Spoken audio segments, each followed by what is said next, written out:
Hi guys, and welcome to another podcast with Richu. Today we're gonna be doing a Q&A. We're gonna be answering some of the questions that you guys have been asking us on Instagram, and we're just gonna dive straight into it because we have quite a few questions that we have to get through. And just before I say hi to Richu, don't forget to send us your questions, any concerns, any challenges, any topics that you want us to discuss. Please send it to Richu, send it to me, so we can keep making this and keep giving you the information that you need. How are you, Richu? Thank you for being here today. I'm great, thank you. How are you? I'm great. It's nice and early for me, which is, I think I'm like a morning person. I love the mornings, just like fresh start, go to the gym, doing this, getting straight to work. Yeah, I like it. I'm good. How are you? Yeah, no, really good. Morning was great. It's evening right now. So yeah, just sort of like finishing up the day with this podcast and then getting ready for, a night of sleep. So that's how it goes for me, and then up early tomorrow. Yeah. What time do you get up in the morning, Daniela? Usually 5 a.m. Get up, get ready, go to the gym. By the time I get there, it's crazy because I wake up at 5, but by the time I get to the gym, it's like 5:45. So I'm like, why do I do 45 minutes? It's just getting dressed, eating something like a little snack, writing down my goals. That's it. Go to my car, drive to the gym, which takes me 10 minutes, 15 minutes. So it's like, why do I do in 45 minutes? Like, it should be like 10 minutes and then go. It should be at the gym. But yeah, for some reason, I don't know why it takes so long. And then, get my workout done, come home, and then start my day. I think 45 minutes is pretty good, though, because actually, especially considering you're getting up, getting ready, having something to eat, right? And then so you're fueling yourself ready for your session, and then you're also writing down some goals. So I think that's really nice that you sort of connect with your intentions for the day, right? Yeah, that's something. If you guys haven't done it yet, I will suggest 100%. I write down mainly my goals, not just for the day, but it's mainly like the goals for this year. Exactly what I want to achieve, exactly what I want to do, like everything done. I feel like it helps you to believe in yourself a little bit more. And because you're repeating those things consistently every single morning, it's a strange feeling, but it's a good feeling. And like the more you do it, the more you see it happening and the more you feel it and the more you start being that person that you want to be. So yeah, try that, guys. Like, write down your goals. I find that early morning works for me. But if you prefer to write them down maybe just before going to bed, or I don't know, in the afternoon, whatever time works for you, find a time, try that, and write them down like with a pen and paper. Because I feel like when we use our phones, it's a little bit different. But when we have that experience of like writing everything down with your hands, I think your mind connects a little bit better with what you're writing, and it helps you remember. It helps you remember this. It helps you to remember this the whole day. So yeah, it's a good thing. What about you? Do you write down your goals or intentions for the day? I do a weekly one. So I do one like a Sunday. So I'll like map out intentions, but in terms of what I need to do for the next day, everything's more or less mapped out, but I do the night before for the next day. So I don't do it morning of. I generally, as a practice, the day before go, right, that's what's going on tomorrow. I know what's going on, and then we get on with it. But I do like the idea of actually, for mindset, I think that's really cool. I used to journal a few years back, and I think I'd probably say that it got me out of like a tough headspace. It got me, again, thinking about goals and thinking positively. And I just, I guess sometimes it's easy to think, when you feel like you're in a good headspace and you're getting on with things, it's easy to kind of neglect those things and forget about them. But I think it's really important to still revisit them even when times are good, and not just relying on them when times are not so good. So I like the reminder there, Daniela. I think that's really cool. And I think that's something that I might add into my morning routine as well. That'd be good. Yeah, try. I can guarantee. And but you have to make sure you try every single day. Like, don't just do it 1 day, 2 days, and then forget about it. If you start doing this, make sure you do it consistently every single day, like literally even the weekends.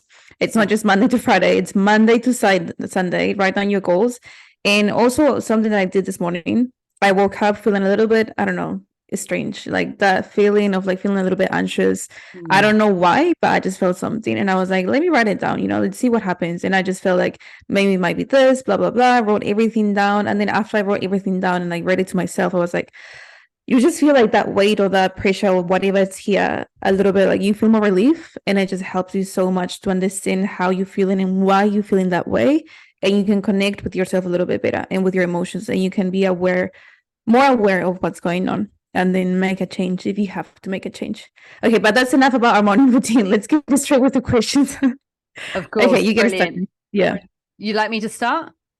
Yeah, you can go first. Yeah, perfect. So I had this one came in from Instagram, and the question was, how can I lose 10 kilos? Oh, sorry. How can I lose 10 kilos by summer? Is this like summer in the UK or summer in New Zealand? Summer in the UK. So just for clarity, your summer is like right now, and here right now, yeah, we have winter. So February here for us is it's like bang on. So, winter coming. I think spring pretty much from March.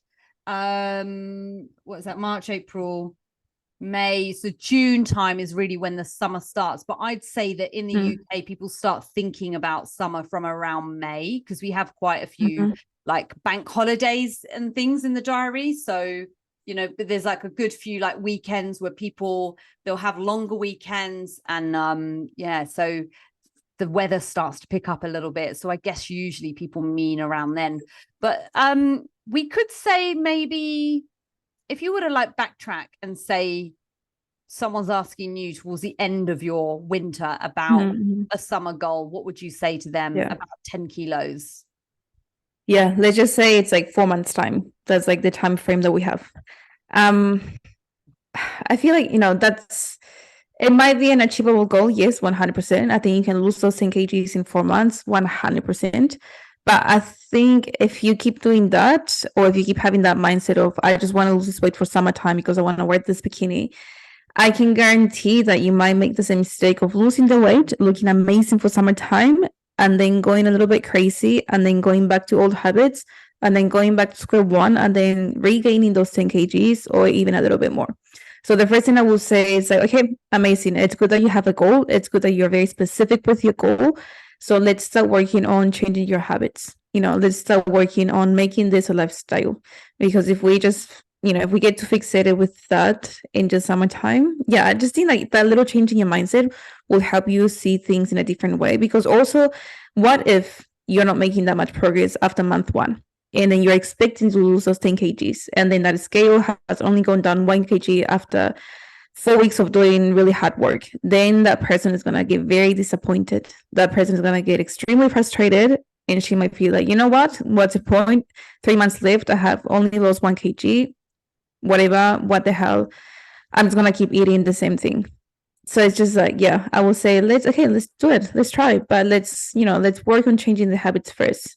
You will get some progress by summertime, yes, but it might not be the progress that you want to see. It might not be that bikini body that you want to see. Because before this, how long have you been eating the way that you have been eating that led you to the way that you are right now? Or the way that, the way that you eat, the relationship that you have with food, with training, with everything. So it's like trying to help people, or trying to help her understand, change that mindset, which it's challenging, especially at the beginning. It takes time. And I think it happens with our clients. Like when they join the program, at least with my program, they join and they expect to see amazing results after just 4 weeks, after just 3 months. And some of them do make a little bit more progress than others, but everybody is different. Like every single individual, everyone, we're so different. Some people may see a little bit more progress than others. So it's just like, just working on that mindset and reminding that maybe this summer you're not going to look the way you want to look, but by next summer you're going to look better, and the next summer you're going to look even better. So that's something I will do. But what's something that you will do or say to that person that wants to lose the 10 kgs by summertime? I think I agree with you there, in a sense that I think it's really important to relate it back to the why as well. Like, why does this need to happen, and why is there a time frame? I mean, it would be great, but again, there's so many things that happen over life and even over the year as well. So for example, it could be very simple to lose 10 kilos within those 90 days, or those, there's 3 months or 4 months. I think it's 4 months you said. Yeah. So it could be simple to lose 10 kilos over 4 months. Very simple.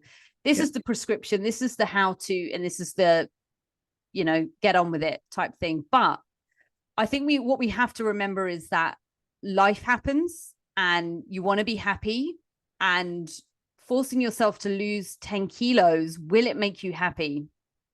What is the reason for that? Is there some confidence that we need to work on? And as you said, is there some habits that need building as well? Because if you've done something a certain way for a long time and you expect change in a very short time, you're going to let yourself down when that doesn't happen. And at what cost are you going to be going for the 10 kilo drop in weight?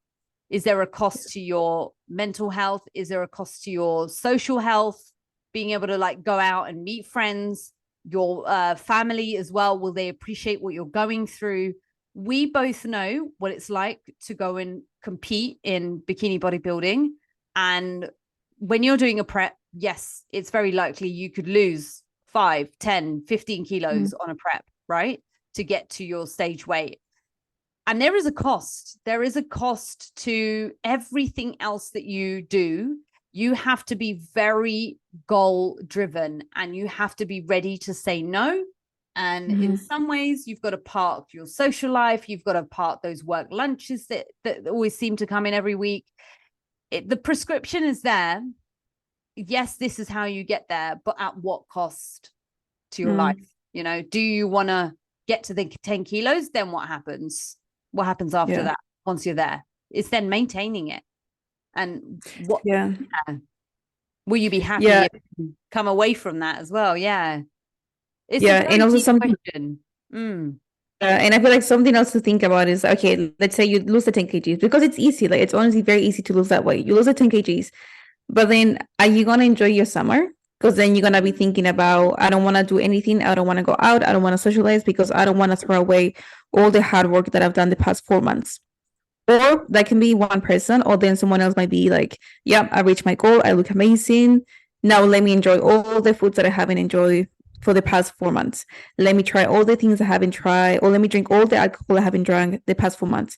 So I feel like it can only go two ways. You can either think about like, I don't want to do anything, or you want to do everything.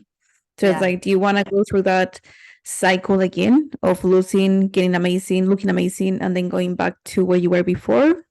If you want to continue with that cycle, go for it. But is it healthy? Is it going to help you with your mental health? I don't think so, because you're going to keep feeling frustrated. You're going to keep feeling annoyed. You're going to keep feeling like, oh my gosh, I'm such a failure. I keep making the same mistake, this and that, like blah, blah. So yeah, that's something to consider. Like, let's stop worrying too much about the physical aspect, which, yes, I know it can annoy us if we are not looking the way we want to look. But if we have made this mistake already so many times, let's try something different. Let's try a different approach.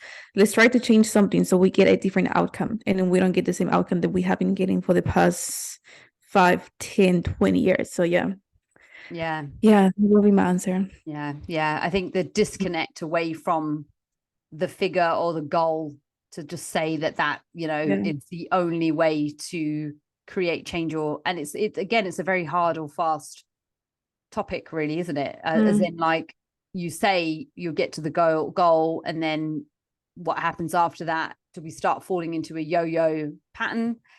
It's a lifestyle. It's promoting, look, that 10 kilos, it would be better for you and healthier if you took your time. If it was something that actually your life depended on, you need to take time with that, and not just go hard and fast and go, right, that's it, I've got to the goal and that's it.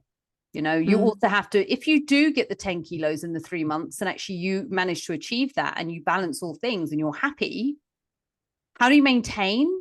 And are you happy at increasing your weight as well as you go through a maintenance phase, because that will happen. Yeah. And are you willing to be coached during that phase? Just getting from A to B and going, right, I've done a 12-week transformation and that's it.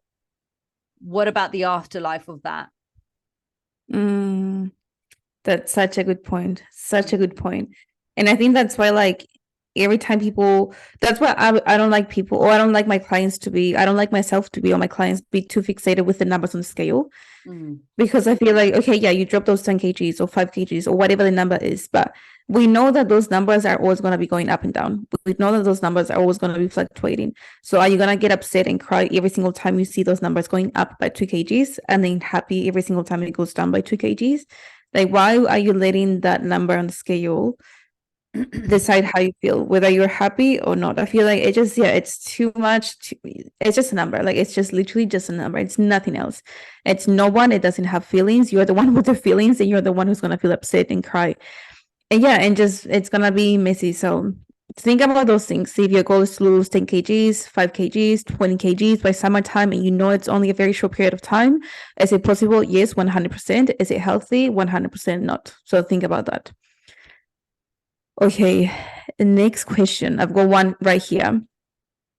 So this girl messaged me.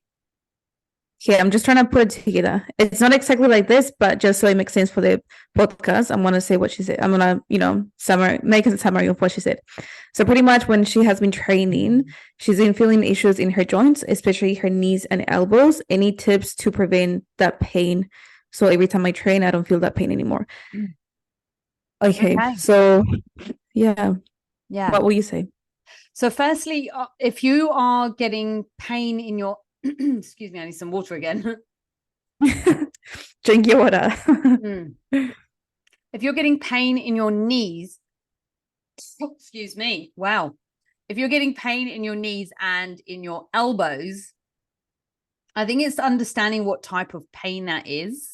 Is there a knee condition or issue? And I feel like having the knee joint pain is something that a lot of people might have, right? And it's not to say that I guess it's quite common, right? And I guess we know that there might be ways of accommodating that knee issue. So whether it's people go and see a physio and people start a rehab program, or people adapt their training in the gym to accommodate for that. But I feel like elbow pain is very unique and very specific. And again, it's always worth getting these things checked out, especially when it comes to like joint pain. I mean, when you are training, what's normal to experience is like muscular responses. So muscular responses to the stimulus. So something called like delayed onset muscle soreness. That can be very common, and that again can last up to 48 hours to 72 hours. But when it comes to joint pain, is there something going on in terms of, have you got an injury? Is there some sort of repetitive motion that you've been suffering from? And I don't know if you know about this, how much you know about this one, but is there an issue with like a condition that you might have that's not actually diagnosed, like something like hypermobility, for example? Because people with hypermobility, they experience that like joint pain as well. And if they're in the gym and they're specifically experiencing it from there, is there an issue with the way that the person is lifting, like to cause that joint pain? So again, I feel like everything, you do need to go and get these things checked out, especially if something's been causing you an irritation for a while.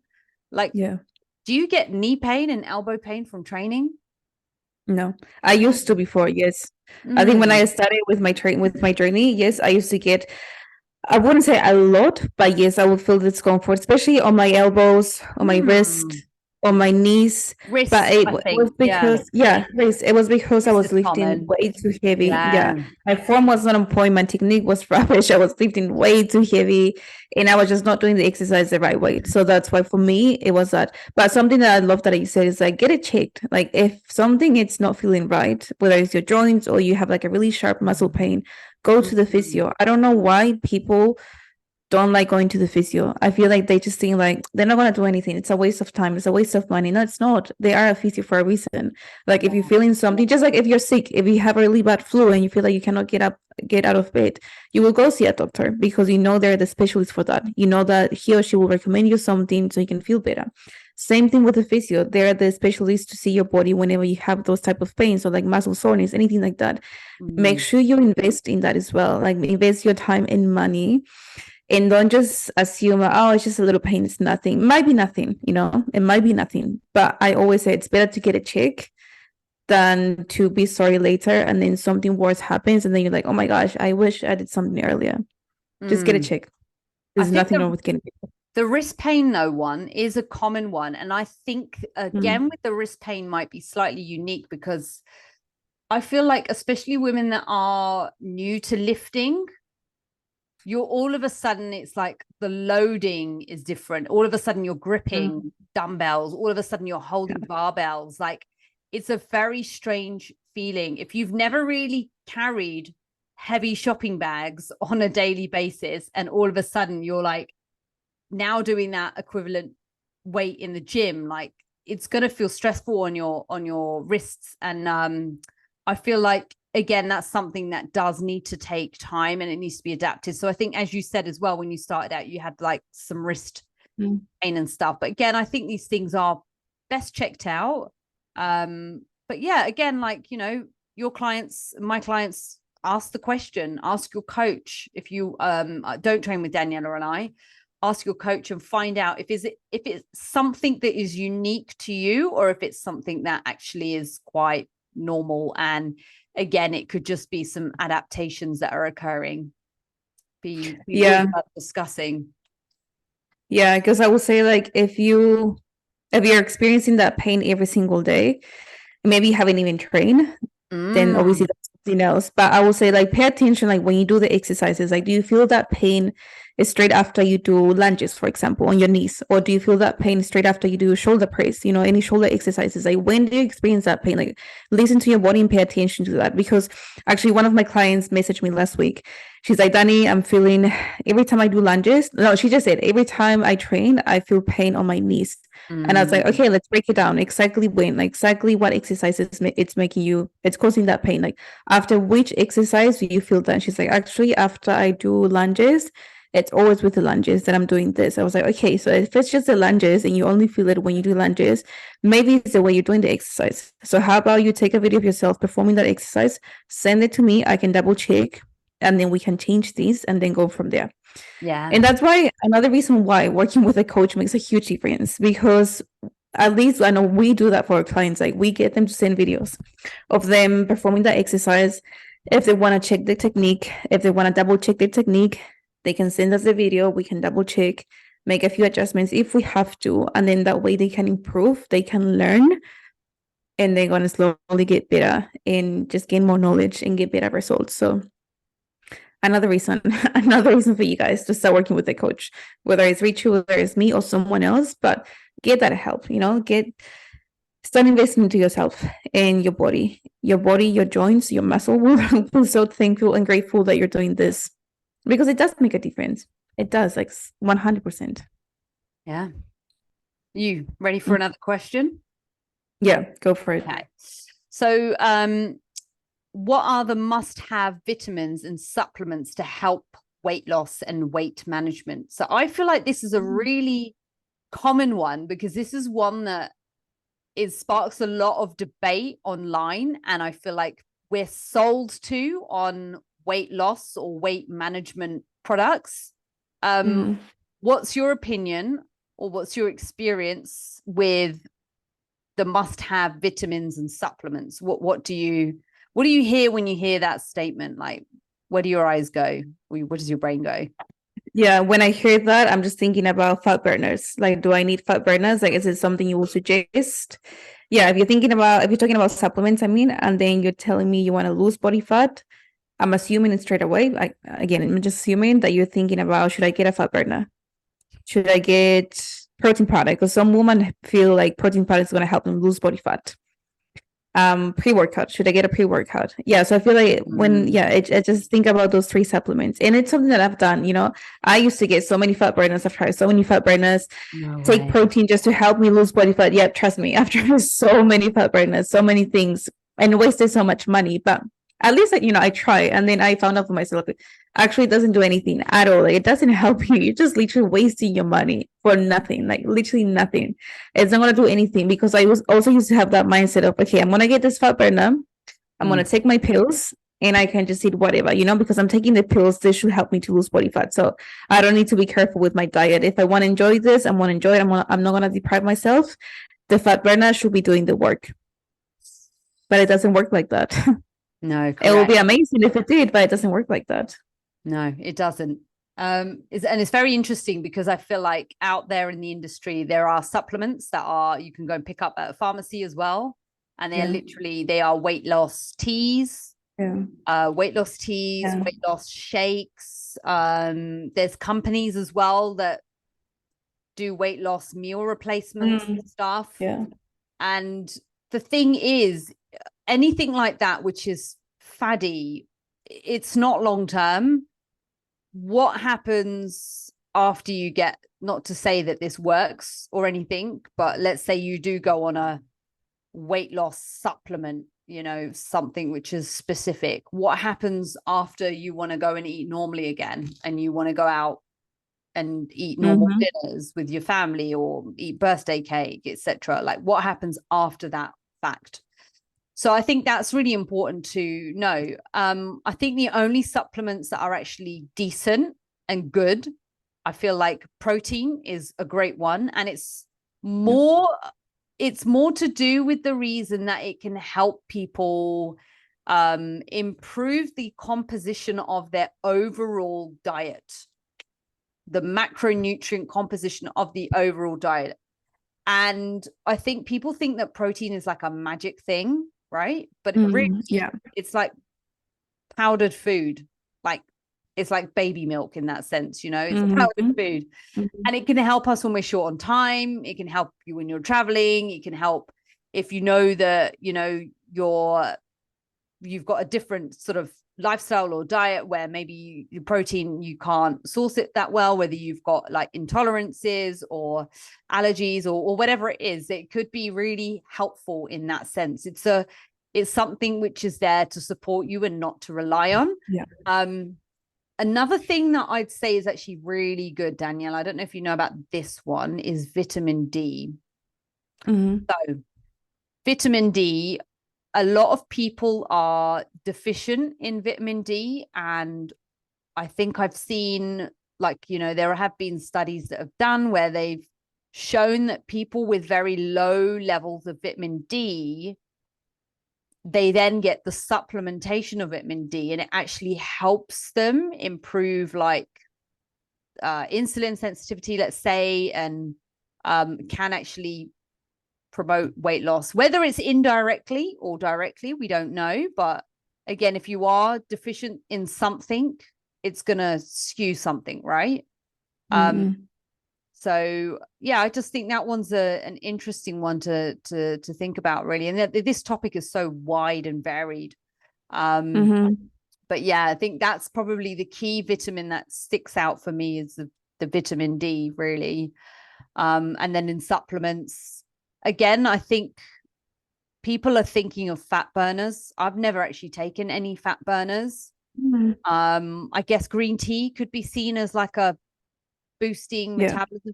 There are foods as well, apparently, there's always this like a gimmicky something out every now and then that everyone's really into. And green tea was actually, it's great, but it's not the answer. None of these things are the sole answer. Things can help support things, but only if you are managing everything else. So if weight loss is your goal, if you are managing a calorie deficit, if you are managing correct, good macronutrient spread of your food, if you are managing, decent fiber intake, for example, if you are walking, you're getting good step count in, if you're exercising in a way that you enjoy, that supports your goals, these are all the things you've got to tick the boxes. And if you're sleeping, sleep is a brilliant supplement for weight loss. I think my answer will be slightly different from yours. I think like if interesting. someone, yeah, I think if someone asks me like, hey Danny, what supplements do I need to help me lose body fat or lose weight? I will say you don't need anything. You just have to get started. You literally don't need anything. True. Protein powder, yeah, I think it will benefit you 100%. It makes your life much, much easier. But if we just talking about what do I need, you just need to get started. That's all you need to do right now.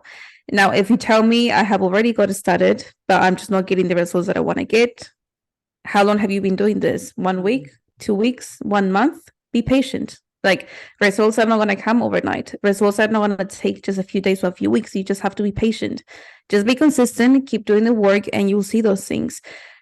Now, if you have been being patient and you've been trying this for so many months, let's say, for example, okay, then there's something we need to change. Supplements is not going to change anything. Supplements, yes, you can add them and they're great, but they're not going to change anything. Obviously, what you're doing is not working. So we need to look at what you're doing right now. How much are you eating? How much exercise? What type of training are you doing? Are you really following the meal plan? Are you really sticking to those things? Or you think you're, doing those things? So yeah, I will say like supplements, you don't need them at all. They're just there to supplement. You just have to get started. You just have to be patient and you just have to be consistent. That's it. That's all you need. 100. Yeah. Yeah. No, it's Yeah. good. Really good. Really, really good. Exactly. Yeah. Yeah. So there's not Yeah, really but- too much to think about with that one. Have you got any questions? Yeah, I've Or got another more, one. maybe? Yep, I've got a few more questions here. So social situations and saying no to alcohol. Other drink options other than alcohol when you're out. So I guess like the question is mainly like how to say no to alcohol when going out and what are my options when I'm socializing because I don't want to drink alcohol. Okay. Well, that's the first thing. If they don't want to drink alcohol, well, then just don't, right? And if it's something that you feel like you need to do to show up in front of other people, maybe even question the company that you're around and the people that you're going to go and hang out with. If you want to enjoy alcohol because you like it and it makes you feel good, do it. Plenty of people do it, right? They do it for various different reasons, but I don't think it's something that we should rely on to have a good time. You can have a good time without alcohol, again, what is it that you're doing when you go out? Are you like socializing? Is it there to like talk to people? Is it there to like dance? Are you trying to be silly? Like what's the motivation really? And I think peer pressure as well is like a really horrible thing. And I think especially for young people can really deflect how they feel about a situation on others. So again, it's about choosing and thinking about the company you keep. If they sort of say to you, oh, you're not drinking? Oh, what's wrong with you? You're not drinking? Are you pregnant? You're not drinking? Have you got a problem with alcohol? So I think really we need to kind of like question society and also the people around us as well. So it's, it's not to say that you can't drink. Like if you want to drink, you go for it.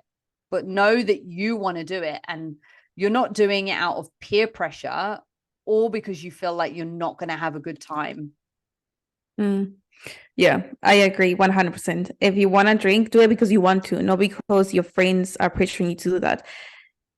And someone actually asked me, like, my friends are always like pressuring me to drink when we go out. And she was like, I don't know how many times you can say no to someone. And I feel like I have to have that drink because, they keep telling me drink, drink, drink. And I feel boring if I don't drink. Aww. And I was like, I'm sorry to hear that. But if you want to drink because you want to drink, do it. And if you don't want to drink, you can say no as many times as you want to say no. You're the one in control. You're the one that can make that choice for yourself. No one should be able to pressure you and tell you what to do and what not to do. If you want to have a Coke Zero instead of that vodka glass, have that Coke Zero. But if you want to have that vodka instead of the Coke Zero, have that vodka. Like, just always think about yourself and what's best for you. Because let's say you don't want to have that glass of vodka and then you ended up having it because your friends are pressuring you. How are you going to feel after? I can guarantee you're going to be so disappointed with yourself and you're going to be like, why did I drink again? Like, why did I listen to them? Why did I do this? Like, do you want to keep feeling that way? Like, why you keep doing this to yourself? And like you said, like your environment is everything. If you know that your friends or every time you hang out with those friends, it's always going to be the same thing. I don't know about you, but I wouldn't like to be around those people if it's always going to be the same. And if I don't feel comfortable in that environment, if I feel like no one really understands me and I feel like they just put too much pressure on me, I wouldn't like that. I will just be like, sorry, but I'm not coming because you guys pressure me too much and I don't like that. Or you can just be like, sorry, I'm busy this weekend. Maybe we can do something another time. Or let's go out for coffee instead of just meeting to drink every single weekend. Like, think about your environment, because I do believe that your environment makes a huge difference. And if you're feeling pressure, you're going to be more likely to do the things that you don't want to do. And it's going to be much easier for you to make those choices and then regret it and then feel guilty. And then again, it's the cycle. Just like weight loss and weight loss and gaining weight, it's a cycle. It's a cycle that never stops. So think about the environment and always do what's best for you. No one can force you. Absolutely no one. Not even your mom, not even your dad, not even your brother, not even your boyfriend. No one. Only do what's best for you. And yeah, I mean, with different options to drink, there's plenty of like sugar-free, low-calorie option nowadays. So whatever you feel like you like, go for, like, drinking one weekend or every now and then is not gonna do anything. It's not gonna really ruin your progress. If you want to do it, go enjoy. Next day, back on track. You might feel a little bit low in energy because your body is maybe not used to drinking too much, but you enjoy your time, you enjoy your night, move on. Keep going with your life. Don't let that hold you back. Yeah. Yeah, it's so simple. Okay, should we do 2 more questions? Yeah, sure. One each. Yeah. Okay. So how much can I go over my calories without ruining my hard work? That's a good question, because I feel like calories is another number that people can get too fixated with. And if they go over the calories, even if it's only 10 by 10 calories, they can get a little bit upset. Or if they go, yeah, I think mainly over, not really under. But I will say, like, going over your calories is completely fine. But at the same time, you don't want to be going over by 1,000 calories every single day. If it's only like a slight, maybe like 50 calories over, maybe even 100 calories over, I feel like that's fine. You know, it's gonna happen. Not every single day is gonna be perfect, 1,500 on the dot, if that's okay, your calories. So going over a little bit, it's completely fine. Like, don't get too fixated. Like, your body's not gonna be like, oh my gosh, she's going over, and I'm gonna store that as body fat. I'm gonna make her gain weight. Like, it doesn't work like that. So I think, yeah, going over a little bit, it's completely fine. It's not gonna kill you. It's not gonna hurt you. This is a lifestyle. We're not getting ready for a bodybuilding show. If you were, then yeah, that will matter. Every single calorie will matter. But because we're not, it doesn't really matter too much. It's fine. Just do it. Yeah. But what do you think? Yeah, I agree with you 100%. And like you say, it's thinking about all things done consistently. And I think that's the key thing. If it's something that you're going over your calories every week, you know, and there's a possibility that you're taking yourself out of the deficit, right? Then there could be an issue. If you are gaining, there could be an issue. So if this is the weight loss is the goal. But if you've been really, really consistent, things are changing, whether that's your measurements, your body measurements, the way your clothes feel, or even the weight scale, like whatever it is that you use to manage or measure your progress. If there are things that are going in a way that you don't want to go, then maybe it's worth thinking about creating a little bit more stringency around the calories and making sure you stick to them. Because I feel also that sometimes when people say they go over their calories, what do they mean? Some people might mean that they go over like 80 calories, right? And I feel like there is a benefit sometimes, depending on where you are on your like menstrual cycle. Sometimes we do need a little bit more food. I get it, right? 100, 200 calories to help support you, you know, especially if you've had like a day where you've your energy intake, your energy expenditure has been really high. You've been moving more. Like, you'll know when your body actually really requires it, and especially if it's to help you maintain what you're doing, your mental concentration, your sleep, etc., like that. When you are shooting over your calories, like you said, 500 to 1,000, and it's days, or there's a lot of guesstimation going on, or I think I had this many calories and that's what I think it is, and then you're not seeing progress, then I feel like there needs to be some stringency there, that you need to reel it in, be consistent. And that's the key word here, is consistency. You know, 1 day or 2 days is not going to make a massive difference, but if it's 1 or 2 days every single week, you could be taking yourself out of a calorie deficit. You could be sitting at maintenance, because especially if you feel very comfortable, you might not be, you know, unfortunately, being in a deficit not always can be slightly uncomfortable, you know, just slightly, can get hard, you know. So if there's no hard in there, and you just feel very, I don't know, wow, this could go on forever. I think the main point, if it's a little bit, it's fine. Like, don't get too fixated with those numbers. Again, same with the numbers on the scale. Numbers are literally just numbers. Yes, if we were trying to lose body fat, obviously, yes, they're going to help you. They're an amazing tool, but let's just not get too fixated with the little numbers on the paper or on the scale. Okay, so last question for today. What can I do when my gym has limited equipment or broken equipment? This is a good one.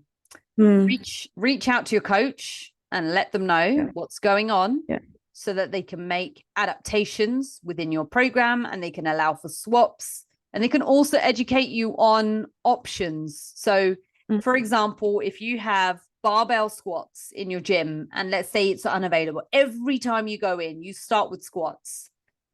One thing you could do is maybe do it later on within the training program, especially if every time you go in it's done, or opt for a barbell, a dumbbell, for example. Change it. So it's just small things like that, really. And again, if you're listening and those are things that you don't really know that you can do, reach out to your coach. They can provide you with some education.